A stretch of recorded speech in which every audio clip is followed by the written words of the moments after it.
mushaaxu maanta muqdisho aan ku dhah mushaaxu muuqeediba naftu ka maqsuudo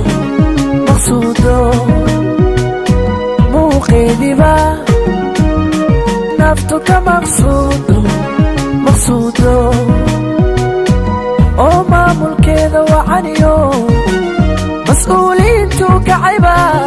mahadcelin iga mutayste oo maamulkeeda wacaniyo mas'uuliyiintu kacayba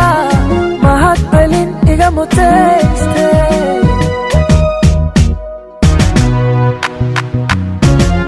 miyan ka marmaa muqdisho caddey minad qura ka maqnan karaa miyan ka marmaa muqdisho caddey minad qura ka maqnan karaa muqdisho ayaya magaalo madax weeye muqdisho ayaya magaalo madax weeye muqdisho